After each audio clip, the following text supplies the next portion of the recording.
பெரியவர்களே, தாய்மார்களே, சகோதர சகோதரிகளே வணக்கம்னு சொல்லுவோம். அதுக்கப்புறம் என்ன பேசுகிறதுன்னு பல பேர் தெரியாமல் முடிப்பாங்க. இப்போ எனக்கு அதே நிலைமை தான். ஏன்னா 2 காமெடியனுங்க பின்னி படல் எடுத்துகிட்டு போயிட்டாங்க.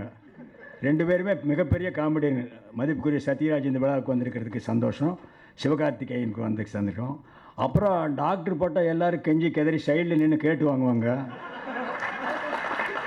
படம் தயாரிப்பாளர் சிவபாலன் எனக்கு டாக்டர் பட்டத்தை கொடுத்துட்டாரு. அப்புறம் இந்த படத்தில் வந்து டைரக்டர் ஆரோக்கியதாஸ் அவர் என்கிட்ட வந்து கதை சொன்னார். கதை ஒரு வருஷம் அலைஞ்சார்.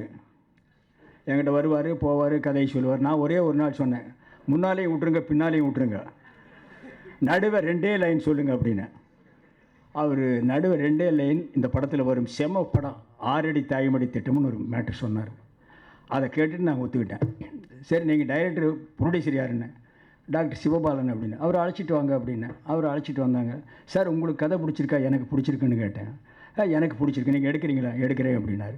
துணிஞ்சு படம் எடுத்தார். ஆனால் டாக்டர் சிவபாலனை பாராட்டணும், ரொம்ப பாராட்டணும். ஏன்னா கும்மாங்குத்து, கம்மாங்குத்து, கமர்ஷியல் படம் இதெல்லாம் வந்துட்டு இருக்கிற நேரத்தில் இந்த கதையை ரசித்ததுக்கு அவர் ஒரு பாராட்டு. இந்த கதையை எழுதின ஒரு இளம் டைரக்டர் ஆரோக்கியதாஸ் கொஞ்சம் முற்போக்கான டைலாக்கெல்லாம் எழுதியிருக்காரு. அவருக்கு ஒரு பாராட்டு தெரிவிக்கணும். அப்புறம் மியூசிக் டைரக்டர் கே, அவர் பேருக்கு தகுந்த மாதிரியே கேட்குற மாதிரி இசையை போட்டிருக்காரு. பாடலாசிரியர் யுகபாரதி, இந்த யுகத்துக்கு என்ன பாட்டு எழுதினமோ அதை எழுதியிருக்காரு. அது தேனிசி செல்லப்பா பாடியிருக்காரு. அப்புறம் பார்த்திங்கன்னா மற்ற நடிகர்கள், கேமராமேன் ஒருத்தர் கருப்பையான்னு பேர் தான் கருப்பையா, படத்தை கலர்ஃபுல்லாக எடுத்திருக்காரு. அப்புறம் இந்த படத்தில் டான்ஸ் மாஸ்டர்னு பார்த்தீங்கன்னா சங்கர்னு ஒருத்தர். எனக்கெல்லாம் ஆடவே வராது. ஆடிட்டு இருக்கும்போது பக்கத்தில் இருக்கிற பொம்பளைங்களை காலை மிதிச்சிடுவேன், கையை மிதிச்சிடுவேன். மிதிச்சிட்டு சாரி கேட்பேன். பரவாயில்ல சார், பரவாயில்ல சார். இல்லைம்மா நீங்கள் போய் உட்காருங்க, நான் 4 தடவை ஆடி பார்த்துக்கிறேன், நீங்கள்லாம் நல்லா ஆடுவீங்கன்னு. இல்லை சார், உங்கள் கூட ஆடுறேன். வேண்டாம்மா, இன்னொரு 10 தடவை மிதிச்சிடுவேன் நான் அப்படின்னு. இப்படியே எங்களை கொஞ்சம் ஆட வச்சுருக்காங்க. அப்புறம் என் கூட நடித்த திருமுருகன், மூனார் ரமேஷ், இன்னும் விஷாலினி, வைதேகி, இன்னும் நிறைய நடிகர் நடித்தாங்க. அவங்களுக்கெல்லாம் ஒரு தேங்க்ஸ் சொல்லிக்கிறேன். மற்ற ப்ரொடியூசர் கவுன்சில் இருந்த ப்ரொடியூசர் கவுன்சில் மொத்த கவுன்சிலுக்கு ஒரு தேங்க்ஸ் சொல்லிக்கிறேன். ஏன்னா எல்லாருக்கும் தனித்தனியாக போய் பேர் சொல்லிகிட்டு இருந்தால் இனிமேல் விடிஞ்சிடும். அதனால் மேடையில் இருக்கிற அத்தனை பேருக்கும் என்னுடைய நன்றி கலந்த வணக்கம். ப்ரெஸ் ரிப்போர்ட்டர்ஸ் அத்தனை பேருக்கும் என்னுடைய நன்றி கலந்த வணக்கம். என்னோடு ஒர்க் பண்ண நடிகர்கள், டெக்னீஷியன், மியூசிக் பார்ட்டி அத்தனை பேருக்கும் வந்து ரசிகர்களுக்கும் ஒரே அடியாக ஒரு வணக்கம் சொல்லிக்கிறேன். ஏன்னா ரொம்ப நேரம் சத்யராஜ் பிச்சு எடுத்துட்டார். அதே மாதிரி சிவகார்த்திகேயன் பேசிட்டார். இதுக்கு மேலே நான் காமெடி பண்ணால் எடுபடாது. ஏன்னா படத்தில் வேணால் காமெடி பண்ணிக்கலாம். இந்த படத்தோட கதையை சொல்கிறதுனா 2 மணி நேரம் எடுத்த படத்தை யுகபாரதி 2 லைனில் சொல்லியிருக்காரு. விவசாயம் இல்லைன்னா உலகேதுடா, உயிரேதுடா. பல கட்டடங்கள் உருவாக வயக்காட்டை அழிச்சாங்க. இதுக்கு என்ன அர்த்தம்? விவசாயம் நாட்டில் அவசியம் தேவை. விவசாயம் இல்லைன்னா நம்ம உயிரே இருக்க முடியாது, நம்ம உயிரோடு வாழ முடியாது. சாப்பிட்றது எண்ணத்தை வச்சு சாப்பிட முடியும். அந்த விவசாயிகள் அழியக்கூடாது அப்படிங்கிற ஒரு புரட்சிகரமான கதையை எடுத்திருக்காங்க. இது ரொம்ப பாராட்டுக்குரிய விஷயம். ஆனால் அந்த விவசாயிகளுக்கு அந்த மண்ணு தான் உயிர், உடல், மானம், மரியாதை, பேர், புகழ் எல்லாம். அந்த மண்ணை அவன் விட்டுறக்கூடாது. அது 1/4 ஏக்கராக இருந்தாலும் சரி, 1/2 ஏக்கராக இருந்தாலும் சரி, 3/4 ஏக்கராக இருந்தாலும் சரி, அதில் தான் அவன் வாழணும், அதில் தான் அவன் விவசாயம் பண்ணணும். ஐயா, ஒரு வருஷம் வெள்ளாமை விளையில அதனால் நிலத்தை விற்றுட்டேன்னு சொல்லக்கூடாது. ஒரு வருஷம் விளையிலன்னா அடுத்த வருஷம் விளைங்க. இப்போ வியாபாரம் பண்ணுற ஒரு வியாபாரம் பண்ணல, வியாபாரம் நல்லா இல்லைன்னா அடுத்த வியாபாரம் பண்ணி ஜெயிக்கலாம்ல. அது மாதிரி தான் இந்த விவசாயிகளை சந்தைக்கு வர்றது யார் யார் தெரியுமா? அரசியல்வாதி, ரியல் எஸ்டேட் ஓனர்கள், கார்பரேட் கம்பெனி, தொழிலதிபர்கள். எதுக்கு வர்றாங்க? தூக்கம் விசாரிக்கவா இல்லை சந்தோஷம் கண்டுவா? அந்த நிலத்தில் 1/4 ஏக்கராவது ஏதாவது வாங்கிடலான்னு தான். அந்த இடத்துல தான் விவசாயிகள் ஏமாறக்கூடாது. அப்படி ஏமாந்து இடத்த சில பேர் ஏமாந்து காசுப்பட்டு வித்துடுறாங்க. அந்த இடத்துல பெரிய கட்டடம் ஆகிடுது. இப்படி ஒவ்வொரு விவசாயிகளும் விற்று கட்டடம் ஆகிட்டே போனால் அப்போ நம்ம எதை சாப்பிட்றது? விளைநிலம் எங்கே இருக்கும்? அது இருக்கக்கூடாது. விவசாயிகள் விவசாயியாகத்தான் இருக்கணும் அப்படின்னு சொன்ன படம் தான் இந்த 49O. இந்த 49O வந்து இந்த விவசாயிகளை பற்றி சொல்கிற கதை நம்மூர் விவசாயிகளுக்கு மட்டுமல்ல, எல்லா ஊர் விவசாயிகளுக்கும் சொல்கிற கதை.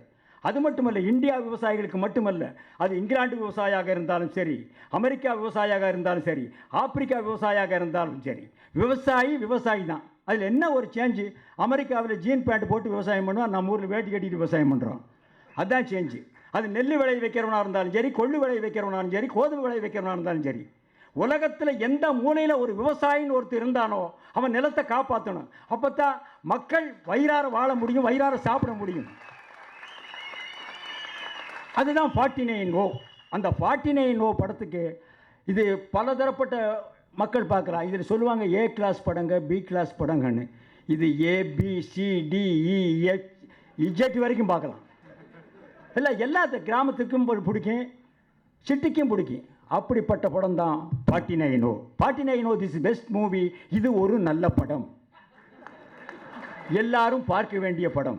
அப்புறம் 49ஒன்னா என்ன, நோட்டோன்னா என்ன, நம்ம யாருக்கு ஓட்டு போடுறோம், எதுக்கு ஓட்டு போடுறோம், ஏன் ஓட்டு போடுறோம், இந்த ஓட்டு போடுறதுனால நமக்கு என்ன நன்மை, இதை போடலாமா வேண்டாமா, இது அருமையான விளக்கம் கொடுத்துருக்கு இந்த படத்தில். இதுதான் 49O.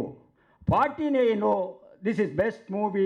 இது ஒரு நல்ல படம், இது எல்லாரும் அவசியம் பார்க்க வேண்டிய படம். நான் மறுபடியும் சொல்கிறேன், நான் ரொம்ப நேரம் பேச விரும்புகிறேன். 49O கதையை பற்றி மட்டுமே சொல்கிறேன். திஸ் பெஸ்ட் மூவி, இது ஒரு நல்ல படம். நான் மறுக்கா சொல்கிறேன். நான் மவுண்ட் ரோடு தர்கா கட்ட வேணாலும் வந்துடுன்னு சொல்கிறேன். இந்த படத்தை நீங்கள் தயவு செய்து யாரும் மிஸ் பண்ணிடாதீங்க. இந்த படத்தை நீங்கள் அவசியம் பார்க்கணும், ஃபேமிலியோடு பார்க்கணும். ஏன்னா எல்லா அம்சமும் இருக்குது. எல்லா அம்சம் ஏன் இருக்குன்னா, இது ஒரு மினிமீல்ஸ் சாப்பிட்ட எஃபெக்ட் இருக்குது இந்த படம். ஒரு ஹோட்டலுக்கு போய் மினிமீல்ஸ் கேட்டிங்கன்னா ஒரு பிளேட்டில் சக்கரை சாதம் வரும், புளி சாதம் வரும், எலுமிச்சை சாதம் வரும், தயிர் சாதம் வரும், ஒரு ஸ்வீட்டு, காரம், ஒரு பாயாசம், ஒரு வடை. இதெல்லாம் மொத்தமாக சாப்பிட்டா என்ன டேஸ்ட் இருக்குமோ அந்த டேஸ்ட் இந்த 49O இருக்கும். ஆக மறுபடியும் நான் சொல்கிறேன், ரொம்ப நேரம் பேச விரும்புகிறேன். 49O this is best movie.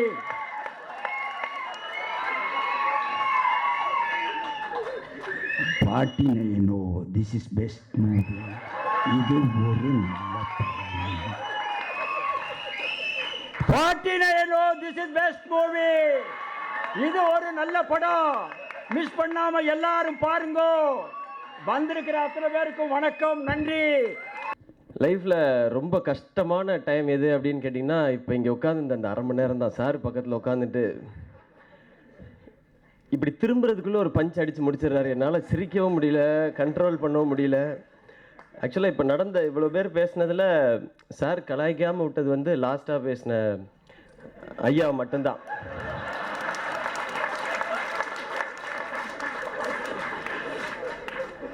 நான் இந்த பக்கம் திரும்புகிறேன், அந்த பக்கம் திரும்புகிறேன், கீழேருந்து எல்லோரும் என்னையே வேறு பார்த்துக்கிட்டு இருக்காங்க. இதை கிளிக் பண்ணி நான் அது சொன்னேன் இது சொன்னேன்னு ஐயோ நான் என்னடா பண்ணுறேன்னு யோசிச்சேன்னா, அந்த பக்கம் சத்யராஜ் சார் வேறு. ரெண்டு பேரும் என்கிட்ட கேட்டார் கவுண்டமணி சார் திரும்பி, இந்த படத்தில் லவ் இல்லை,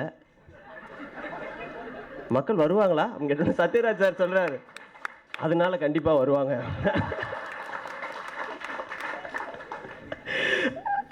பட் நம்ம இந்த தமிழ் சினிமாவை இத்தனை வருஷமாக பார்த்துக்கிட்டு இருக்க, ஃபாலோ பண்ணிகிட்டு இருக்க, அதில் இருக்க எல்லாருக்குமே தெரியும் சத்யராஜ் சார் கவுண்டமணி சார் மாதிரியான ஒரு காம்பினேஷன் வந்து எனக்கு தெரிஞ்சு வேறு எந்த லாங்குவேஜ்லேயும் கிடையவே கிடையாதுன்னு நினைக்கிறேன். அந்த மாதிரியான ஒரு ஹிலேரியஸ் ட்ரீம் காம்பினேஷன். என்னுடைய பெரிய ஆசை ரெண்டு பேரோடையும் சேர்ந்து நடிக்கணும் அப்படிங்கிறது. அப்படி ஒரு படம் அமைஞ்சதுன்னா நான் ரொம்ப சந்தோஷப்படுவேன். சத்யராஜ் சார், கவுண்டமணி சார், நான் அப்படின்றது அது நடந்துன்னா நல்லா இருக்கும். ஏன்னா கவுண்டமணி சாரை பொறுத்த வரைக்கும் நான் எனக்கு படம் பார்க்க அந்த ஹியூமர் சிரிக்கணும் அப்படின்னு தெரிஞ்ச நாட்கள்லேருந்து இன்னைய வரைக்கும் சிரிச்சிட்ருக்கேன். இதுக்கப்புறம் நான் இருக்க போகிற காலமும் சிரிச்சுக்கிட்டே தான் இருக்க போகிறோம். அப்படிப்பட்ட ஒருத்தர். அண்ட் அவருடைய டைமிங்லாம் சொல்லவே வேணாம், நாம் சொல்கிறதுக்கெலாம் இல்லை. சார் சொன்னாங்க அவங்களெலாம் ஃபாலோ பண்ணணும் அப்படின்னு சொல்லி. அவங்கள சத்யராஜ் சாரை, கவுண்டமணி சாரை, அவங்களெல்லாம் அதிகமாக ரசித்த ஒரு காரணம் தான் இங்கே வந்து எப்படியோ விதி வந்து என்னை கொண்டு வந்து இந்த மாதிரி ஒரு அழகான இடத்துல நிறுத்தியிருக்கு அப்படின்னு நான் நிச்சயமாக நம்புகிறேன். நான் இல்லை, என்னை மாதிரி நிறைய பேர் அவரை ஃபாலோ பண்ணி தான் இருக்காங்க. அண்ட் கவுண்டமணி சார்ட்ட ரொம்ப பிடிச்சது என்னென்னா, ட்ரெண்டிங் ஸ்டார்லாம் சொன்னாங்க. ட்ரெண்டிங் ஸ்டார் நான் கிடையாது, ஆக்சுவலாக கவுண்டமணி சார் தான் ட்ரெண்டிங் ஸ்டார். ட்ரெண்டுங்கிறது அதுவும் இந்த காலகட்டம்லாம் கிடையாது. நீங்கள் எந்த காலகட்டத்துக்கு வேணாலும் போனீங்கனாலும், இன்னும் ஒரு 50 வருஷம் 60 வருஷம் கழித்து போனாலும் அவருடைய பஞ்சஸ் இருக்கும். அவர் தான் ட்ரெண்டிங் ஸ்டார்னு சொல்லி. ஏன்னா அன்றைக்கி ஆஃபீஸில் போய் நான் நடுவில் அவரை மீட் பண்ணுறதுக்கான வாய்ப்பு எனக்கு கிடச்சிது. நான் வருத்தப்பட வாலிப சங்கம் ஷூட்டிங் டைம்லாம் பிரேக் கிடைக்கும் போதெல்லாம் சத்யராஜ் சாரோட உட்காந்து சார் நீங்களும் கவுண்டமணி சாரும் சேர்ந்தா அப்படின்னு அவர் நிறைய கதைகள் சொல்லுவார். சொல்ல முடியாது எந்த கதையுமே இங்கே, ஒரு கதையை கூட சொல்ல முடியாது. பட் அவ்வளோ சிரித்து சேரில் இருந்தெல்லாம் உருண்டு அந்த கிளைமேக்ஸ் எடுக்கும்போது மலையிலேருந்து கீழே உருளெலாம் பார்த்தேன் அந்த லெவலில் அந்த மாதிரி. ஸோ அதெல்லாம் நம்ம கிடைக்கலையன்றது. பட் இன்றைக்கி அது அமைஞ்சதுன்னு சொன்னால் ஸோ ஆஃபீஸில் போய் பார்க்குறதுக்கான வாய்ப்பு கிடச்சிச்சு. அங்கே போய் பார்த்தப்ப இப்போ நான் காலர் டியூனை மாற்றிட்டேங்க அப்படின்னார் சார். சார் என்ன பாட்டு சார்? ஃபாஸ்ட் அண்ட் ஃபியூரியஸ்னு ஒரு படம் இருக்குல்ல அதில் வச்சுருக்கேன் அப்படின்னாரு. ஃபாஸ்ட் அண்ட் ஃபியூரியஸ்னா அப்படின்னு நான் வெளியே வந்து கேட்டேன் என் ஃப்ரெண்டை, ஃபாஸ்ட் அண்ட் ஃபியூரியஸ்னா அது ஒரு ரேஸ் படம் அப்படின்னாரு. அந்த அளவுக்கு அப்டேட்டடாக நான் வரும்போது சொல்கிறார், நான் நம்ம ஊர் படங்கள்லாம் பார்க்குறது இல்லைங்க அப்படின்ட்டார் சார். அப்படி அப்போ நம்ம கூட கொஞ்சம் தைரியமாக பேசுவார், நம்ம மதித்து பேசுவார், படம் பார்த்துருந்தா கஷ்டம் அப்படின்னா. அப்புறம் என்ன சொன்னார், எனக்கு அந்த ஊதா கலர் ரிப்பன் பிடிக்கும் அப்படின்னா சார். எனக்கு ரொம்ப சந்தோஷம். அந்த 2 மணி நேரமும் நான் அதிகமாக பேசலை. நான் சார்கிட்ட இது பற்றி அப்படின்னு சின்ன சின்ன ஹிண்ட்டை மட்டும் கொடுத்துட்டோம்னா அதுக்கப்புறம் சார் பார்த்துக்கிறாரு. ஒரு half அன் ஹவர் பிரச்சனை எல்லாம் போயிட்டுருக்கு. அதுவும் வழக்கம் போல் யார்கிட்டையும் ஷேர் பண்ண முடியாத கதைகள். ஆனால் அவர் சாரை பொறுத்தவரை இன்றைக்கி வந்து எல்லாருமே ஒரு ஸ்கிரிப்ட் பண்ணும்போது ஹியூமர் வேணும் அப்படின்னும் போது உட்காந்து இந்த இடத்துல பஞ்ச் இப்படி வரணும், வார்த்தைகள் இப்படி வரணும்னு சொல்லி அவ்வளோ டிஸ்கஷன், அவ்வளோ பிரச்சனைகள். இந்த பஞ்ச் நல்லா இல்லையா, அது கரெக்டாக இல்லையா, அப்படி இல்லையே எப்படி இல்லைன்னு இருக்குது. பட் சாரை பொறுத்த வரைக்கும் அவரே ஒரு படத்தில் சொல்லியிருப்பாங்க, இவர் ஒரு ஐடியா டெப்போ, ஐடியா குடோன், அந்த மாதிரி அவர் கவுண்டர் டெப்போன்னே சொல்லலாம். அவர்கிட்ட இருந்து கற்றுக்க வேண்டியது. அண்ட் எங்களையே உங்களுடைய காமெடியை பொறுத்த வரைக்கும் நாங்கள் தேடி போய் எடுக்க வேண்டிய அவசியம் இல்லை சார். எல்லாருக்குள்ளேயுமே இருக்குது. நாங்கள் தெரிஞ்சோ தெரியாமலோ அதை தேடி விற்றுக்கிட்டு தான் சார் இருக்கோம். அதை பற்றி வரும்போது அவர் சொன்னார், அட இல்லாதவங்க எடுத்துக்க வேண்டியதானப்பா. அதுக்கும் ஒரு பஞ்சு தான். இப்போ உள்ளே நுழைஞ்சோடனே சார் கை கொடுத்தோடனே சார் நின்றுட்டு இருந்தாங்க, உட்காருங்க அப்படின்னாங்க. சார் நீங்கள் உட்காரு சார். நான் ஏற்கனவே உட்காந்துட்டேன், நீங்கள் உட்காருங்க அப்படின்னாங்க. நம்ம போகிற வரைக்கும் எதுவுமே பேசாமல் இருந்துடுறா சிவகார்த்தி. பட் நான் அங்கே உட்காந்துருக்க ஒவ்வொரு செகண்டையுமே என்ஜாய் பண்ணிருக்கேன். அண்ட் திரும்ப எல்லாரும் கேட்குற மாதிரியான ஆசை தான் சார். சத்யராஜ் சார் நீங்களும் கவுண்டமணி சாரும் ஒரு படம் சேர்ந்து பண்ணணும் சார். முடிஞ்சதுன்னா என்னையும் சேர்த்துக்குங்க சார் அதில் ஒரு ரோலுக்கு டெஃபினட்டாக. Okay super sir. 49O but படத்தை பற்றியும் சொல்லிடுவோம். 49O ட்ரெய்லர் பார்த்த வரைக்கும் நான் ஃபஸ்ட்டு அட்மையர் பண்ணது கவுண்டமணி சாரோட எனர்ஜி தான். அவருடைய எனர்ஜின்றது அது எனக்கு தெரிஞ்சு அதுக்கு காலகட்டம் வயசை சொல்லிடாதீங்க அப்படிலாம் சொன்னார் கவுண்டமணி சார். அதுக்கெல்லாம் வயசே கிடையாதுன்னு நினைக்கிறேன். இந்த 49O ஒரு பொலிட்டிக்கல் சட்டையர் அண்ட் விவசாயத்தை பேஸ் பண்ணது. அது எனக்கு தெரிஞ்சு ஒரு ஹியூமரை அழகாக சட்டையர் பண்ணி கொண்டு போய் மக்கள்கிட்ட சேர்க்கறதுக்கு கவுண்டமணி சாரை விட பெட்டரான ஒருத்தர் இதுக்கு முன்னாடியும் கிடையாது, இதுக்கப்புறமும் இருக்க முடியுமான்றது தெரில. ஸோ இந்த ஒரு ஹியூமரோடு சேர்த்து நல்ல கருத்துள்ள ஒரு படம் அண்ட் ஒரு புது டைரக்டர் இயக்கியிருக்காங்க, புது ப்ரொடியூசர். ஸோ எல்லாருமே நிறைய பேஷனோட ஆம்பிஷனோட வந்திருப்பாங்க. அவங்க எல்லாருக்கும் என்னுடைய வாழ்த்துக்கள். அண்ட் எங்கள் எல்லாருக்குமே கவுண்டமணி சாரை திரும்பவும் பார்க்க போகிறோம் ஸ்க்ரீன்லன்ற ஒரு சந்தோஷம். ஃபேஸ்புக்கில் இல்லை ட்விட்டர்லலாம் நான் இருக்கும்பொழுது அவருடைய படத்தை பற்றி ஏதாவது வந்தால் ரீட்வீட் பண்ணிகிட்டே தான் இருக்கும். இது என்னென்னா கவுண்டமணி சாரை வந்து நம்மளே அறியாமல் அவ்வளோ ரசிச்சிருக்கோம் அணுவாங்கிறதுக்கான ஒரு இதுதான். நம்ம இதனால் இதை பண்ணுறதுனால எந்த இதுவும் கிடையாது, நான் பண்ண போகிறதுனால. பட் ஒரு ரசிகனாக டக்குன்னு மாறிடும். அந்த இடத்துல நம்ம வந்து இது பண்ணலாமா வேணாமான்ற தாட்டே வரமாட்டேங்குது. ஸோ கவுண்டமணி சாரை இன்னும் நிறைய ரசிக்கிறதுக்கு எங்கெல்லாம் மக்கள் இருக்காங்களோ, நம்ம தமிழ் மக்கள் இருக்காங்களோ, அவங்க எல்லாருமே தயாராக தான் இருக்காங்க. ஸோ திரும்பவும் அவரோட கவுண்டர் இஸ் பேக்குன்னு அதை பார்க்கும்பொழுதே ரொம்ப சந்தோஷமாக இருக்குது. இதுக்கு மேலே சீரியஸாக பேசுனா 2 கவுண்டர் நேரம் அங்கே விழுந்திருக்கும் ஆக்சுவலாக. அதையும் நான் போய் கேட்டு சிரிச்சுக்கிறேன். ஸோ கவுண்டமணி சார் எனக்கு லைஃப்பில் ரொம்ப ஒரு முக்கியமான தருணம். உங்களை அன்றைக்கி மீட் பண்ணதாக இருக்கட்டும், இன்றைக்கி உங்களோட உட்காந்து இந்த டைமாக இருக்கட்டும் சார். இது நான் ஃப்ரெண்ட்ஸுக்கிட்டலாம் போய் நிறையா சொல்லி சிரிக்க வேண்டிய சார். ஏன்னா எல்லாருமே அதான் கேட்பாங்க போனோன்னே, என்ன சொன்னார் அவர் அப்படின்னு. வாங்க எல்லோரும் வாங்க, யார் சுற்றி முற்றி இல்லையான்னு பார்த்துங்க, அப்புறம் நம்ம பேசுவோன்னு சொல்லி இன்னும் வெடிச்சு சிரிச்சுட்டு தான் இருக்கோம். ஸோ இந்த ஆப்பர்ச்சுனிட்டி அமைஞ்சது காரணம் கவுண்டமணி சாரை மீட் பண்ணுறது காரணமாக இருந்ததும் ப்ரொடியூசர் சிவபாலன் சார் தான். அவங்க தான் அன்றைக்கி சார் ஃப்ரீயாக இருக்காங்க நீங்கள் வாங்க அப்படின்னு சொல்லி சொன்னாங்க. ஸோ அந்த ஆப்பர்ச்சுனிட்டிக்கும் தேங்க்ஸ் சார். அந்த என்டையர் டீமுக்கும் பெரிய வாழ்த்துக்கள். Music director K and Yugabharathi sir, நாங்கள் பயங்கர க்ளோஸ். யுகபாரதி சாரும் நாங்களாம் என்ன நிறைய பாடல்கள் யுகபாரதி சார் தான் எழுதியிருக்காங்க என்னுடைய படத்தில். ஸோ என்டையர் டீமுக்கும் வாழ்த்துக்கள் சொல்ல முடியாது. எனக்கு இந்த இடத்துல வந்து இருக்கிறதுக்கு, இந்த மொமெண்ட் என்ஜாய் பண்ணுறதுக்கான வாய்ப்பு. ஏன்னா கவுண்டமணி சார் சொன்னாங்க அவங்களுடைய கரியரில் 39 இயர்ஸ் சொன்னாங்க. 39 இயர்ஸ் ஆஃப் கேரியரில் ஃபஸ்ட்டு டைம் ஒரு ஆடியோ லான்ச் ஃபங்க்ஷனுக்கு வர்றது இந்த படத்துக்கு தான். ஸோ அப்படி ஒரு நிகழ்வில் எல்லாருமே இருக்கோன்றது பயங்கரமான சந்தோஷம். எனக்கு அந்த சந்தோஷம் ஜாஸ்தியாகவே இருக்குது. அதை நான் இன்னும் ஜாஸ்தியாகவே அனுபவிக்க நினைக்கிறேன். ஸோ வாய்ப்பு கொடுத்த எல்லாருக்கும் பெரிய பெரிய பெரிய பெரிய நன்றி. இங்கே உட்காண்ட்ருந்தேன் நான், அண்ணன் சிலையை சிரிப்பார், சிவகார்த்தின்னு எல்லாம் உட்காண்ட்ருந்தோம். கொஞ்சம் லேட் ஆச்சு போடுறதுக்கு. அண்ணன் சொன்னார், ஏய் சீக்கிரம் படத்தை போடுங்கப்பா. என்னப்பா எல்லாரும் மேலே வந்து படம் நல்லா இருக்குன்னு பேச போகிறாங்க, உனக்கு கூப்பிட்டா வந்து நல்லா இல்லைன்னு பேச போகிறாங்க. அது சீக்கிரம் அந்த வேலையை முடிச்சிட்டோம்னா வீட்டுக்கு கிளம்பி போகலாமில்ல, சீக்கிரம் படத்தை போட சொல்லுங்கப்பா. இதை கேட்கல எனக்கு அந்த ஒரு பழைய விஷயம் ஞாபகம் வந்தேன். வீரநடைன்னு ஒரு படம் நான் அண்ணன் நடிச்சிட்டு இருக்கிறோம். அந்த ஒரு காலகட்டம் எனக்கு என் படங்கள்லாம் சரியாக ஓடல, எனக்கும் படங்களே இல்லை. அது ஒரு படம் தான் நடிச்சிட்டு இருக்கிறேன். அப்போ அன்னைக்குன்னு பார்த்து சாயந்தரம் ஒரு டைரக்டர் என்கிட்ட கதை சொல்ல வரேன்னு சொல்லிக்கிறாரு. அப்போ நான் இவர்கிட்ட ரொம்ப பந்தா பண்ணிக்கிறேன் அண்ணங்கிட்ட. நம்ம தம்பி சீமான் தான் டைரக்டர், சீமான் கொஞ்சம் சீக்கிரம் விட்டுருங்க, நான் சாயந்தரம் என்னை பார்க்குறக்கு ஒரு டைரக்டர் வராரு, கதை கேட்கணும்னு சும்மா, அதாவது நம்மளுக்கு படமே இல்லாத நேரத்தில் ஒரு ஆள் வந்திருக்கிறா அப்படின்ட்டு. கவுண்டமணி நான் சத்யராஜ், இப்போ எப்படி இருந்தாலும் அந்த கதையை நீங்கள் வேண்டான்னு சொல்ல போகிறதில்ல.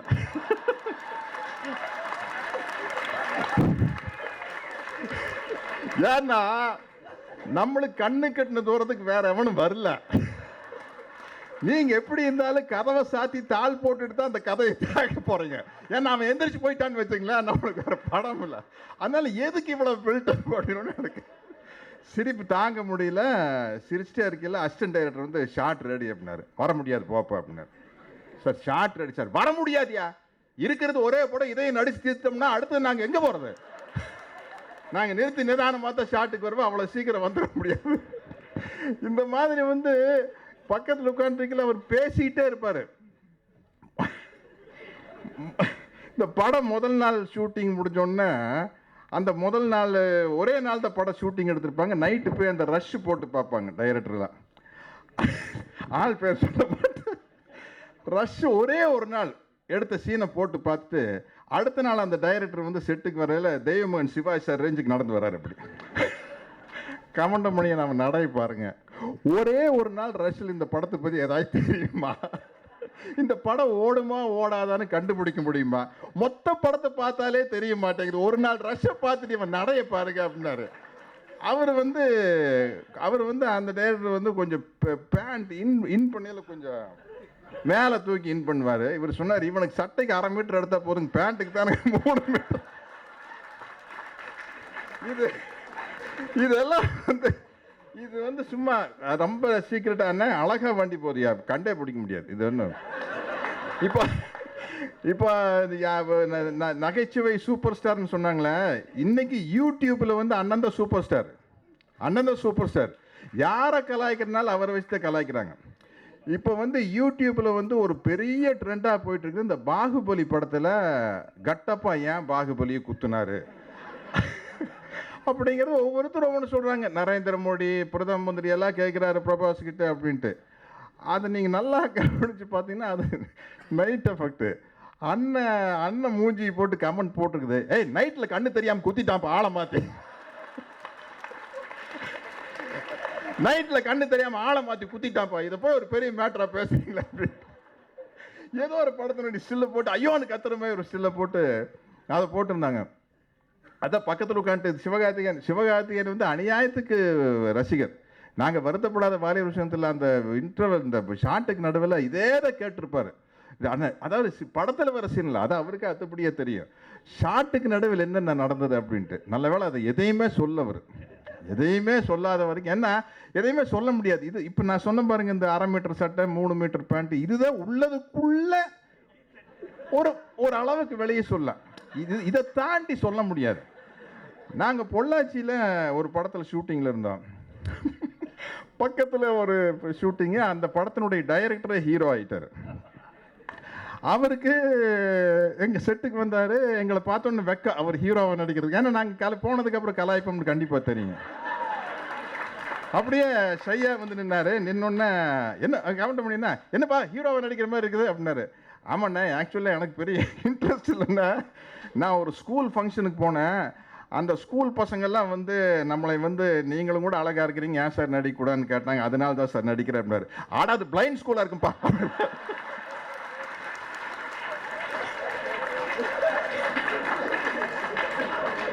எனக்கு நான் அங்கேருந்து அப்படியே எந்திரிச்சு அப்படியே அண்ணன் கொஞ்சம் அவசரமாக வருது போயிட்டு வரணும். ஏன்னா எனக்கு சிரிப்பு தாங்க முடியலன்னா இது வந்து அப்படி ஒரு இது நடிக்கலையுமே தான். நீங்கள் படம் பார்த்தீங்கன்னா தெரியும். நான் வந்து எவ்வளோ பெரிய வசனமாக இருந்தாலும் ஒரே டேக்கில் பேசிடுவேன், எனக்கு அந்த வசனம் மறக்கிறது.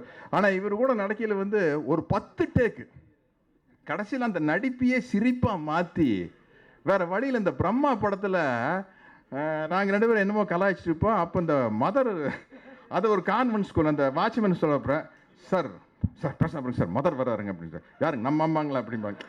மதர் சுப்பீரியருங்க, சுப்பாரி பாக்கு போடுவாங்களா? இப்படி பேசி பேசி ஐயோ அந்த நடிகனில் வந்து அந்த பிரியாணி சீனெல்லாம் வந்து என்னப்பா அது பிரியாணி புளிக்குது அப்படின்னா, அது புளிஞ்சா தின்ன புளிக்காமையா இருக்கு அப்படின்னா, மேலே முட்டை வச்சிருக்குது சும்மா ஒரு அட்மாஸ்பியருக்கா, ஏய் இதுலேயும் கூட போறியாப்பா. அது மாதிரி இது என்ன நம்ம அண்ணா விஷயத்தை சொல்லிட்டே போகலாம். இந்த படத்தை பார்க்கல எனக்கு என்ன ரொம்ப சந்தோஷம்னா, ரொம்ப நாளைக்கு அப்புறம் ஒரு அரசியல் சட்டையர், அதுக்காக நான் டைரக்டருக்கு உங்களை பாராட்டுறேன், வாழ்த்துறேன். ஏன்னா அதுக்கு ஒரு தைரியம் வேணும். எங்கிட்ட ஒரு இளைய தலைமுறை கதாநாயகன் வந்து அவர் ஒரு பொலிட்டிக்கல் படம் நடித்தார், யாரையுமே பேரை சொல்ல முடியதில்லை, ஒருத்தர் இன்னொருத்தர் அவர் ஒருத்தர், அவர் வந்து எங்கிட்ட வந்து சார் இப்போ நான் ஒரு அரசியல் சட்டையர் படம் நடிக்கிறேன் சார், அமைதிப்படை டைப்பில் அப்படின்னாரு. நான் மனசுக்குள்ளே சிரிச்சிட்டேன்.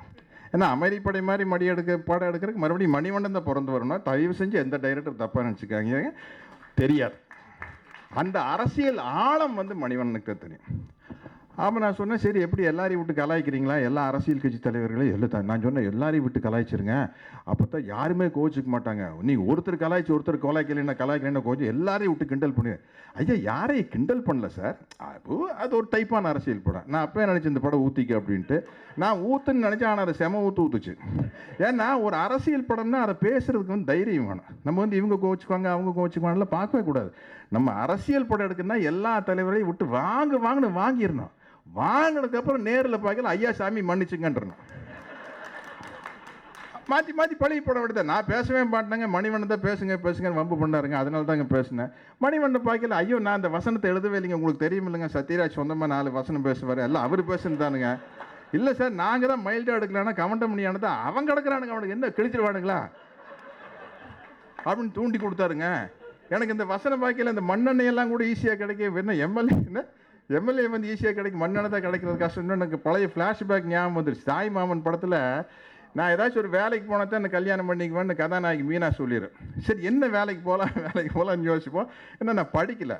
அப்போ திடீர்னு கமெண்டமணியை வந்து மாப்பிள்ள ஸ்டாண்ட் அப் அப்படின்பா நிற்பேன், walk this side that side பாரு நடிப்பேன். ஐயோ மாப்பிள்ள நீ அதுக்குன்னே பிறந்தவ மாதிரி இருக்கிற மாப்பிள்ள, நீ அதுக்கு தான் மாப்பிள்ள நீ லாய்க்கு அப்படின்னா. என்ன அப்படின்னா நம்ம ஊரில் இடைத்தேர்தல் வருது, பேசாமல் நின்று ஜெயிச்சு நீ எம்எல்ஏ ஆயிரு அப்படின்பாரு. அண்ணா எம்எல்ஏ ஆயிருன்னா அதுக்கெல்லாம் படிச்சிருக்கணும். ஐயோ அந்த கருமத்துக்கு படிப்பே வேண்டாம் அப்படின்னா, துண்டுபிடி கிள்ளி கொடுத்துவேன், நொண்டி நொசுக்கா சொம்பு திருண்டவன் எல்லாம் மொத்த கருமா தான் அங்கே தான் இருக்கு. இப்போ இந்த வசனத்தை வந்து பேசுறதுக்கு முதல்ல ஒரு தைரியம் வேணும் இல்லையா? தைரியம் இருந்தால் தான் பேச முடியும். இது என்னன்னா அவங்களே ரசிக்கிற அளவுக்கு பேசுவார். அதுக்கப்புறம் ஒரு படம் நடிச்சிட்டு இருக்கிறேன், நாங்கள் பொள்ளாச்சியில் ஷூட்டிங்கு. அப்போ அந்த பகுதி எம்எல்ஏ ஒருத்தர் காரில் போகிறவரு நிறுத்தி, நம்ம இந்த சர்க்கார் பகுதியிலேயே எங்கேயும் ஷூட்டிங் நிறுத்தி வந்து கை கொடுத்துட்டு போகிறாரு. எங்களை பற்றி சொன்னீங்க, பட் ரொம்ப நல்லா இருக்குதுங்க. இப்படி யாராச்சும் போடுவாங்க, போய் கேஸ் போட்டு அதை பண்ணி இதை பண்ணி, அவர் ரொம்ப ரசிச்சு எங்களை பற்றி பேசுறீங்க தெரியுதுங்க, பட் ரொம்ப நல்லா இருந்ததுங்க. இப்படி அது மாதிரி வந்து இந்த படத்தில் பேசப்பட்ட வசனங்கள் ஒவ்வொன்றும் வந்து இன்னைக்கு வந்து ஒரு பொலிட்டிக்கல் சட்டையர் வந்து ரொம்ப திருப்தியாக இருக்குது. அண்ணன் கேட்டார், சிவகார்த்திகேயன் கூட பக்கத்தில் ஒட்டு கேட்டார், சத்யராஜ் இதில் லவ் தான் இல்லை, லவ் சீனு எல்லாம் இல்லை, அதனால ஏதாச்சும் படத்தை கூட்டம் வராமல் போயிருமா அப்படின்னாரு. அதனால தானே கூட்டமே வரப்போகுது அப்படின்னு. ஏன்னா மக்கள் டயர்டாகி கிடக்குறாங்க. எப்படி பார்த்தாலும் வந்து பிரச்சனை வந்து 2 பேர் காதலிப்பாங்க, இன்டர்வல் ஏதோ ஒரு பிரச்சனை வந்துடு, மறுபடியும் அவங்க எப்படி ஒன்று சேர்றாங்க. இதை தாண்டி எந்த கதையும் இருக்காது. எந்த கதையை எடுத்தாலும் கூட அதில் மைய பிரச்சனை என்ன லவ் அப்படிங்கிறது. அப்படி ஒரு தைரியமான படத்துக்கு இப்படி கவுண்டமணி அண்ணன் வந்து அவர் தான் பண்ணோம்னு செலக்ட் பண்ண இயக்குனர், தயாரிப்பாளர் டாக்டர் சிவபாலன் அவர்கள் எல்லாத்தையும் வந்து நான் வந்து பாராட்டுறேன். ஏன்னா இப்படிப்பட்ட ஒரு படத்தை எடுக்கிறதுக்கே தைரியமான, அதனால தான் தைரியமான கலைஞர் தேனிசை செல்லப்பா அவர்களை பாட வச்சுருக்காங்க. நான் உண்மையிலேயே அண்ணனை விளையாட்டு கேட்கல. ஏன்னா புலிகள் இயக்கம் தடை செய்யப்பட்டிருக்கிறது, தலைவர் தேசிய தலைவர் பிரபாரனை பற்றி பாடக்கூடாது, அதை பற்றியெல்லாம் கவலையப்பட மாட்டார். பாட ஆரம்பித்தார்னா தேசிய தலைவர் பிரபாரனை பற்றி தான் ஆரம்பிப்பார். அப்படி ஒரு தைரியசாலி. அந்த தைரியத்திற்கு நான் தலை வணங்குகிறேன். அதனால தான் திலீபன் ஒரு அப்பழுக்கற்ற தியாகி, சும்மா அந்த காமெடி உண்ணாவிரதம் இல்லை. அப்படிப்பட்ட ஒரு தம்பி திலீபன் வந்து அவருடைய பாட்டை கேட்குன்னு சொன்னார் பாருங்க. காசி அனந்தனையை எழுதின பாடல் வரிகளை செல்லப்பா அவர்கள் பாட வேண்டும் அப்படின்னு கேட்டிருக்காருன்னா அது ஒன்றே போதும். அதுவே வந்து அவருடைய அந்த தியாகத்திற்கும் வீரத்திற்கும் ஒரு பெரிய எடுத்துக்காட்டு. இங்கே நான் வந்து தம்பி சிவகார்த்திகேயன் வந்த மாதிரி தான் வந்திருக்கேன். இங்கே வந்து அண்ணனுக்கு நண்பனாகவும் ஒரு நடிகனாகவும் வரல, முழுக்க ஒரு ரசிகனாக வந்திருக்கேன். அதனால தான் வந்து நான் கைதட்டி என்ன இது வந்து எத்தனையோ அழகான ஹீரோயின் கூட நடிக்கிறோம் போகிறப்பட்ட அண்ணன் கூட நடிக்கிற அளவுக்கு ஒரு ஜாலி. ஜாலினா ஜாலி, ஜாலியோ ஜாலி, சிரிச்சுக்கிட்டே இருக்கலாம். ஏன்னா ஒரு மனிதனுக்கு வந்து வாழ்க்கையில் மகிழ்ச்சி தானே முக்கியம். அது வந்து அண்ணன் அள்ளி வழங்கிட்டே இருப்பார். இது சொல்ல ஆரம்பிச்சுன்னா வந்து ஒரு 10 மணி நேரம் சொல்லலாம். அப்புறம் அப்படியே பேச ஆரம்பிக்க நம்மளை அறியாமல் பேரை சொல்லி போட்டு கொடுத்துருவோம், மாட்டிக்குவோம். நானும் மாட்டி அவரையும் மாட்ட விட்ட மாதிரி ஆயிரும். அதனால் மரியாதையை இதோட நிறுத்திக்கிட்டு இந்த படத்தினுடைய 100வது நாளில் வெற்றி விழாவில் இதே டீம், நானும் கவுண்டமணி அண்ணனுடைய தீவிரமான ரசிகர்கள் 2 பேர், சிவகார்த்திகேயன் நானும் 2 பேர் வருவோம். உண்மையிலேயே இப்படி ஒரு டீம் சிவகார்த்திகேயன் ஆசைப்பட்ட மாதிரி நிச்சயமாக நாங்கள் 2 பேர் ஒரு படத்தில் நடிக்கிறேன். ஏன்னா அநியாயத்துக்கு சென்ஸ் ஆஃப் ஹியூமர் இருக்கிற ஒரு சிவகார்த்திகேயன் அவர்கள். அது என்னென்னா அந்த சீனுக்கு சீன் டெவலப் ஆகிட்டு போகும். அப்படிப்பட்ட டீம் அமைஞ்சா தான் சீனுக்கு சீன் டெவலப் ஆகிட்டு போகும். அப்படி இந்த 49 நோவம் வந்து மக்கள் வந்து பெரிய அளவில் ஆதரவு கொடுக்கணும் இந்த படத்துக்கு. ஏன்னா அப்போ தான் வந்து நல்ல பொலிட்டிக்கல் சட்டையர் வரும். பொலிட்டிக்கல் சட்டையர் அப்படிங்கிறது ஒரு அறிவு தோன்ற விஷயம் தானே. அமைதிப்படை ஆட்டம், அந்த காலத்தில் வந்து ரத்த கண்ணீர் ஆட்டம், அப்புறம் நான் அண்ணன் நடித்த மாமன் மகள், தாய் மாமன், எல்லாமே சொல்லி சிரிச்சுக்கிட்டே போகல. தாய் மாமனில் அந்த சீன்லாம் வந்து எதுக்கு அழுறேன்னு சொல்லிட்டாளியான்னு சொல்லுவாங்க. அதெல்லாம் வந்து அது சிலதெல்லாம் அண்ணன் சொன்னதுனால தான் அந்த அந்த டைலாக் நிற்குது. அதுதான் காரணம். உங்கள் எல்லாரும் மாதிரி நானும் வெயிட் பண்ணிகிட்டு இருக்கிறேன். இப்போ அண்ணனுடைய பேச்சை கேட்குறதுக்காக வெயிட் பண்ணிகிட்டு இருக்கிறேன். நன்றி, வணக்கம். இந்த ஸ்கிரிப்ட் எழுதின உடனே எனக்கு முதல்ல தோணுனது கவுண்டமணி அண்ணன் தான். ஏன்னா நான் கவுண்டமணி அண்ணனை வந்து கால் சட்டை பருவத்துலேருந்து எனக்கு பிடிக்கும். ஒரு தேட்டருக்கு நான் போன உடனே நடிகரெல்லாம் பார்க்க மாட்டேன், கவுண்டமணி அண்ணன் இருக்காரா அவரை பார்த்துட்டேன்னா அதுக்கப்புறம் தான் தேட்டருக்குள்ளேயே போவேன். அதுபோல் கவுண்டமணி அண்ணன் பற்றி சத்யராஜ் சார் சொல்லிட்டு இருந்தார். அவர் எல்லா படத்துலையும் பார்த்தீங்கன்னா எல்லா இடத்துலையும் வந்து அரசியல் பேசுவார், எல்லா இடத்துலையும் அரசியல் பேசுவார். ஆனால் இந்த கதையில் இந்த கதையில் இது போல் வசனங்களை இவர் பேசினாதான் மக்கள் ஏற்றுப்பாங்க முடிவு பண்ணி இந்த கதை அவர் தான் பண்ணணுன்னு முடிவு பண்ணி அவர்கிட்ட போயிட்டு கதை சொன்னோடனே அண்ணன் ஒத்துக்கிட்டார். அவரால் தான் இந்த படம் வந்து அடுத்த தளத்துக்கு போனது. அப்புறம் இந்த கதையை கேட்டுட்டு தைரியமாக தயாரிக்க முன் வந்த எங்கள் டாக்டர் சிவபாலன் சார், அவர் வந்து எங்களை எல்லாம் குழந்த பையன் அப்படி தான் சொல்லுவார். எனக்கு பேசவே முடியல, ஏன்னா நான் ரசித்த கலைஞர்கள்லாம் அங்கே இருக்காங்க, பேச முடியல. எங்கள் ப்ரொடியூசர் அவர்களுக்கும் நான் கேட்டது எதுவுமே இல்லைன்னு சொல்ல, எல்லாம் கொடுத்தாரு. அவருக்கும் என் நன்றியை தெரிவித்துக் கொள்கிறேன். அப்புறம் நான் இந்த படத்துக்கு பாடல்கள் எழுதிய அண்ணன் யுகபாரதி அண்ணன், அவர் வந்து எனக்காக நிறையா ஒர்க் பண்ணி இந்த பாடல்கள்லாம் எழுதி கொடுத்தாரு. அப்புறம் இந்த படத்துக்கு மியூசிக் போட்ட அவர்களுக்கும் என் நன்றியை தெரிவித்துக் கொள்கிறேன். அப்புறம் என்னோடு இதுவரை பயணித்து கொண்டிருக்கும் என் உதவியாளர்கள் அவர்களுக்கும் இங்கு நன்றியை தெரிவித்துக் கொள்கிறேன். இந்த படத்தை நான் எடுத்து உங்கள் முன்னால் பத்திரிகையாளருக்கு முன்னால் வைக்கிறேன். இந்த படத்தை மக்கள் மத்தியில் நீங்கள் தான் கொண்டு போய் சேர்க்கணும். இது என்னுடைய முதல் படம். நன்றி, வணக்கம்.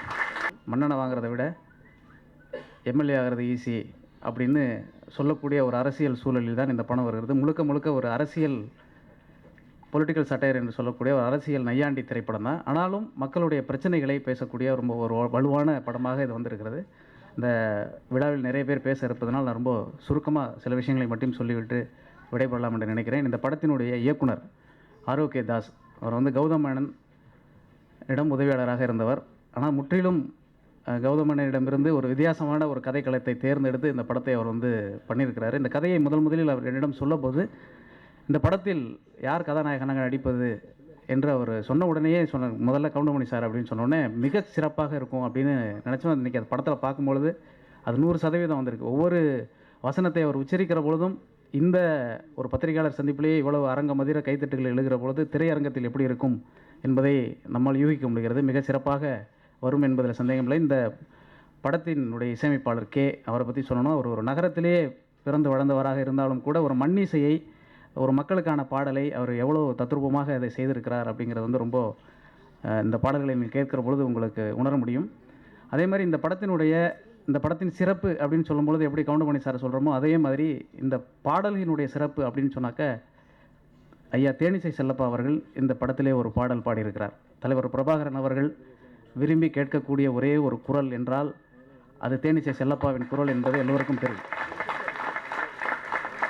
ஆயுதம் தாங்கிய போராட்டத்தில் இருந்தபோதும் கூட காந்திய வழியிலேயே நான் உண்ணாவிரதம் இருந்து உயிர் நிற்பேன் என்று இருந்த திலீபனுடைய ஆசை, கடைசி ஆசை என்ன என்று அந்த உண்ணாவிரத மேடையில் கேட்கிற போது காசி அண்ணன் பாட காசி ஆனந்தன் ஐயா எழுத தேனிசை செல்லப்பா அண்ணன் பாட கேட்டுக்கொண்டே உயிர் விட வேண்டும் என்று சொன்ன அளவுக்கு ஆகச்சிறந்த ஒரு பாடகர். குறிப்பாக புலம்பெயர்ந்த மக்களிடத்திலே தேனிசை என்று சொன்னால் அது செல்லப்பா என்று சொல்லக்கூடிய அளவிற்கு அந்த போராட்டத்திற்காக ஏராளமான நிதிகளை திரட்டுவதற்கு அவர் குரல் பயன்பட்டிருக்கிறது. இன்றைக்கு நம்முடைய தமிழக சூழலில் அவருடைய குரல் வரக்கூடிய அந்த தேர்தலினுடைய வெக்கையை போக்கக்கூடிய விதமாக இருக்கும். அந்த பாடலை நாங்கள் இங்கே வேறு சில காரணங்களுக்காக இங்கே நாங்கள் ஒளிபரப்பலை. அந்த பாடலினுடைய வரிகள் இப்படி தொடங்கும். இன்னும் எத்தனை காலம் இப்படியே நாம் கிடப்பது, இல்லை நிம்மதி என்றே தான் கண்ணீர் சிந்தி கிடப்பது அப்படின்னு ஒரு பாடல் இருக்குது. அந்த பாடலில் உள்ள ஏனைய வரிகள் எல்லாம் இந்த கதையை ஒட்டியிருப்பதனால் அதை நாம் இப்போது சொல்வதற்கு இயலாத ஒரு சூழல். இந்த திரைப்படத்தை பார்க்கிற பொழுது நிச்சயமாக ஒவ்வொருவருக்கும் இந்த படம் வெற்றி படமா சிறந்த படமா என்பதை தாண்டி இந்த காலத்திற்கு ஒரு அவசியமான படம் என்பதை எல்லோரும் சொல்லக்கூடிய ஒரு திரைப்படமாக இது அமையும். இந்த படத்தை தயாரித்திருக்கக்கூடிய மரியாதைக்குரிய மருத்துவர், உண்மையான அரசியல் மருத்துவர் என்றால் இவர்தான் என்று கூட நாம் சொல்லலாம். நல்ல மருத்துவர் இவர்.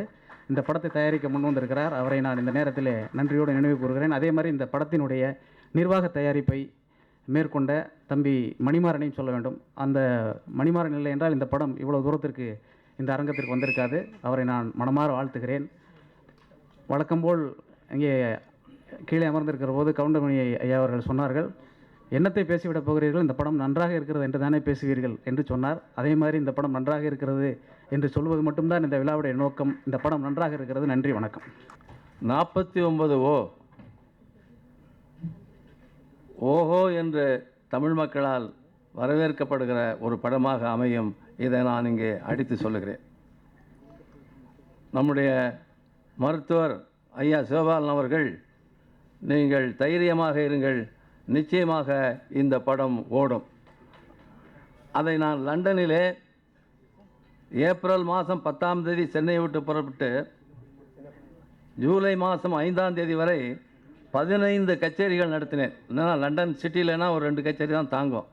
ஆனால் லண்டன் புறநகர் பகுதியெல்லாம் எங்கெங்கே நம்முடைய மக்கள் இருக்கிறார்களோ அங்கெல்லாம் ஒழுங்குபடுத்தினார்கள். 15லையும் 49 என்கின்ற திரைப்படத்தை பற்றி, நம்முடைய இயக்குனர் ஆரோக்கியதாஸ் அவர்களை பற்றி, நம்முடைய மருத்துவர் சிவபாலன் அவர்களை பற்றி எடுத்து விலாவரியாக சொல்லியிருக்கிறேன். இதெல்லாம் இவர்களை பற்றி சொல்வதற்கு காரணம் நம்முடைய பாவலர் யுகபாரதி அவர்கள்தான்.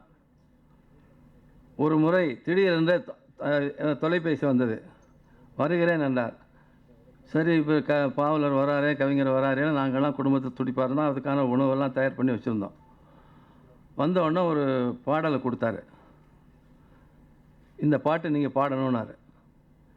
இன்னும் எத்தனை காலம் வரை இப்படியே நாம் இருப்பது, இல்லை நிம்மதி என்றேதான் கண்ணீர் சிந்தி கிடப்பது என்கின்ற அந்த வரியை அவர் சொன்னார். நானும் படித்தேன்.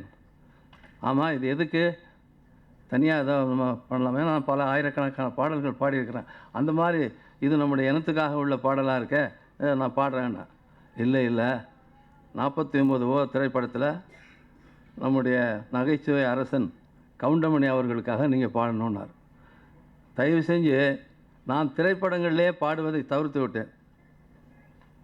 இது நீங்கள் இப்போ கவுண்டமணி அண்ணன்ற பேரை சொன்ன உடனே நிச்சயமாக நான் பாடுகிறேன். அவருக்கு ரொம்ப மகிழ்ச்சி. ஏன்னா பழைய நினைவுகளெல்லாம் திரும்பி வராது. கோடி பணம் கொடுத்தா கூட பழைய காலத்து நினைவுகள் வரவே வராது. நாடக கம்பெனியிலே அவர் நாடகங்கள்லேயே அவருடைய நகைச்சுவைகள், அவருடைய கருத்துக்கள், அவர் ஒரு நிலைக்கு வருவார் என்று மனசார வாழ்த்திய பல பேரில் நான் ஒருவன். ஆகவே அவர் இந்த படத்தின் மூலமாக மிகப்பெரிய ஒரு உச்சாணி கொம்புக்கு போகிறார். அப்படிப்பட்ட ஒரு திறமை உள்ள ஒரு கலைஞர் அவர். இங்கே அவருடைய நம்ம தமிழ் சேனல்களில் இங்கே தெரியுது. இது அத்தனையும் அங்கே லண்டனில் தெரியுது, ஐரோப்பிய நாடு முழுக்க தெரியுது. ஆனால் இங்கே 4 மணி நேரம் முன்னாடி பார்த்துருவோம், அங்கே 4 மணி நேரம் பின்னாடி. ஆனால் அனைத்து சேனல்கள்லையும், அது ஜிடிவி என்று ஒன்று லண்டனில் இருக்கிறது, நம்முடைய தமிழர்களுக்காகவே நடத்துகிறார்கள். அதில் இரவு பகல் 24 மணி நேரமும் அவருடைய நகைச்சுவை இல்லாத நேரமே கிடையாது. அப்படிப்பட்ட ஒரு இதை அவர் செய்கிறார். ஒரு முறை நாங்கள் பக்கத்தில் வெள்ளைக்கார குடும்பம் 2 பேர், 2 பெண்கள் 2 ஆண்கள் 4 பேர் வந்திருந்தாங்க. இந்த பழைய இப்போ நாங்கள் இருந்த வீட்டை அந்த பழைய படம் சிடியை போட்டாங்க. அப்போ இந்த வாழைப்பழம் காமெடி அதில் வருது. அப்போ நம்ம தமிழ் மக்கள் அத்தனை பேரும் பயங்கரமாக சிரிக்கிறாங்க. அந்த வெள்ளைக்காரச்சிங்க ஸ்டாப் நிறுத்துங்க. அதனால் அவங்களுக்கு அந்த ஆங்கிலத்தில் வந்து அதை பற்றி போடலை, அதில் வரலை. ஏன்னா போடுவாங்கங்க, அந்த சீடியில் இல்லை. அதுக்கு அதை கேட்டு விளக்கம் கேட்டுட்டோன்னு அவங்க அப்படி சிரித்தா அதுக்கப்புறம் போட சொல்கிறாங்க. இப்படிப்பட்ட ஒரு மிகப்பெரிய ஒரு கிஃப்ட் நமக்கு தமிழ்நாட்டுக்கு கிடைச்ச மிகப்பெரிய ஒரு பொக்கிஷம். ஆகவே 49 ஓவை பொறுத்தவரை நான் ஏன் இது ஓடும் என்று நம்முடைய தயாரிப்பாளருக்கு உறுதியாக சொல்கிறேன் என்றால், நடிகவேள் M.R. ராதா அவர்கள் சமுதாயத்தை பற்றியும் அரசியலை பற்றியும் விழிப்புணர்ச்சி ஏற்படுத்தினார் இரத்த கண்ணீர் படத்தின் மூலமாக. இன்றைக்கு 49 ஓ என்கிற படத்தின் மூலமாக ஒரு விவசாயியாக தலைமை தாங்கி ஏற்று நடத்தி ஒரு விவசாயிக்கு சொல்லக்கூடிய உரிமை இருக்கிறது. விவசாயி சொல்லுகிறான், சமுதாயத்தை பற்றி சொல்லுகிறான், அரசியலை பற்றி சொல்லுகிறான். ஆகவே மிகப்பெரிய ஒரு தாக்கத்தை உண்டு பண்ணக்கூடிய படத்தை தயாரிப்பாளர் எடுத்திருக்கிறார். நம்முடைய ஆரோக்கியதாஸ் அவர்கள், இயக்குனர் அவர்கள் செய்திருக்கிறார்கள். ஆகவே நிச்சயமாக 49 ஓ படம் ஓஹோ என்று பணமழை கொட்டும் என்று அறுதியிட்டு உறுதியாக சொல்லுகிறேன். இங்கே ஐயா சத்யராஜ் அவர்கள் அவருடைய விசிறி நான் அவர் தந்தை பெரியாருடைய வேடத்திலே உலகத்திலே அந்த வேடத்தை அவரை தவிர வேறு நடிக்க முடியாதுன்னு நான் பப்ளிக்கில் இசை நிகழ்ச்சி நடத்தும்போது சொல்லியிருக்கிறேன். அவர் என்னுடைய பாடலை கேட்டுட்டு உங்களை எல்லாம் கைது பண்ணாமல் எப்படி வெளியில் வச்சுருக்குறாங்கன்னு சொன்னார். ஏன்னா மனசில் பட்ட தந்தை ஐயா மாதிரி அவரும் பட்டுன்னு சொல்கிறவர்.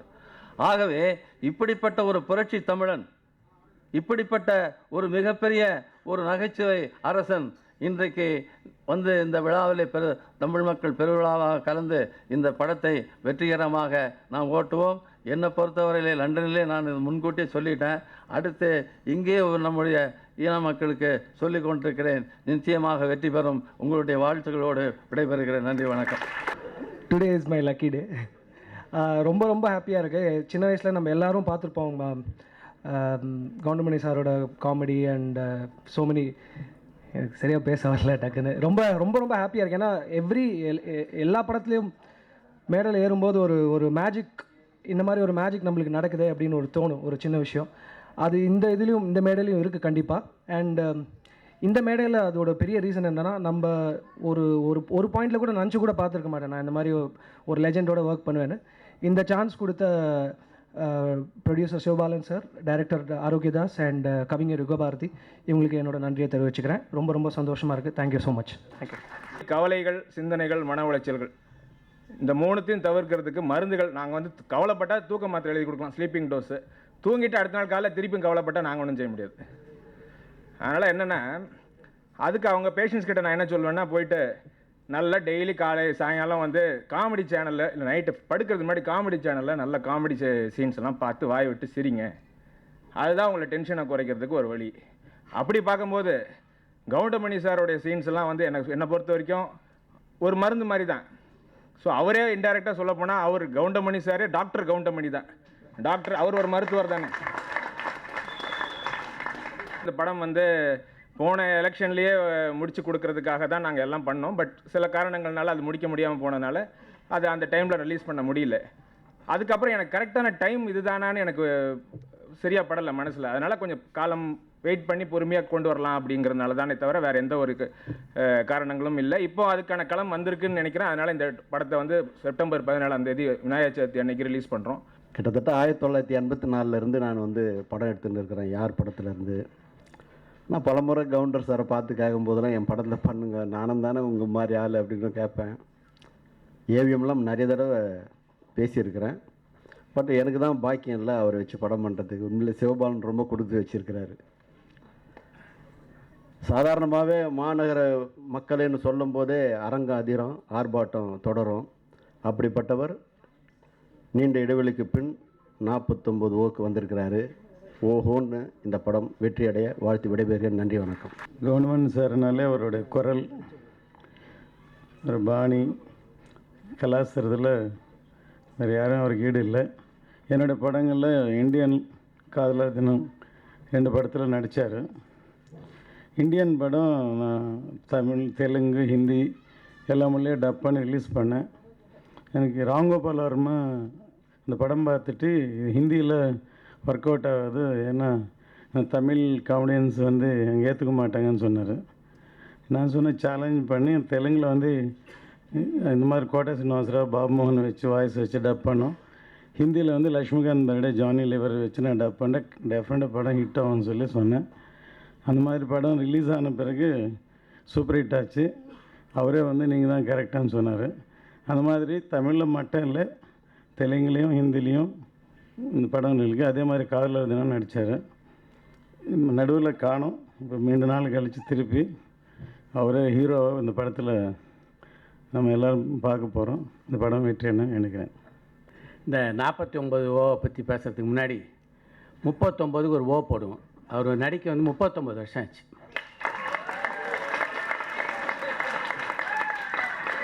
முதல்ல அதுக்கு ஓ போடணும். கவுண்டமணிகிட்ட ஒரு விஷயம் மட்டும் இன்றைய நடிகர்கள் எல்லாரும் தெரிஞ்சுக்க வேண்டிய ஒரு விஷயம் இருக்குது. என்னன்னா, அவர் ஒரு படத்தில் சம்மந்தப்பட்டுட்டார்னா அந்த படத்தை பற்றியே தான் பேசிகிட்டு இருப்பார். அந்த படம் அந்த ஊரில் எப்படி போகுது, இந்த ஊரில் எப்படி, யாரை பார்த்தாலும் அந்த படம் எப்படி போகுது பிரமாமா இருக்கு. அதே மாதிரி அவரை ஒரு படத்தில் ஒப்பந்தம் செஞ்சிட்டிங்கன்னா போதும். அதுக்கப்புறம் அந்த படத்துக்கு டப்பிங் கூப்பிட்றதெல்லாம் நீங்கள் போக தேவையில்லை. அவரே அசிஸ்டன்ட் டேரக்டர் கூப்பிட்டுக்குவார். ஏன்பா நாளைக்கு காத்தால 7 மணிக்கு அங்கே வந்துரு, இவர் எடுத்துகிட்டு போய் இவரே ஃபைலை வச்சு இவரே டப்பிங் பேசுகிறார். ஆக்சுவலாக வந்து கவுண்டமணி சத்யராஜை ஒன்றா பார்க்குறதுக்கே ரொம்ப மகிழ்ச்சியாக இருக்குது. அந்த டீம் மாதிரி ஒரு டீம் உலகத்தில் பார்க்க முடியாது. நான் இன்றைக்கி அந்த மாமன் மகளில் ரீல் அந்து போச்சு மாப்பிள்ளைன்னு கவுண்டமணி உட்காந்து இவர் வந்து ரீல் சட்டையெல்லாம் உட்காந்துட்டு பார்க்காம அவர் பாட்டு சத்யராஜ் கோட்டை போட்டுன்னு அந்த 2000 crores இங்கே ட்ரான்ஸ்ஃபர் பண்ணுங்க, இங்கே 4000 crores ட்ரான்ஸ்ஃபர் பண்ணுங்கன்னு சொல்ல தியேட்டர் அதிரு உதவி பண்ணும்.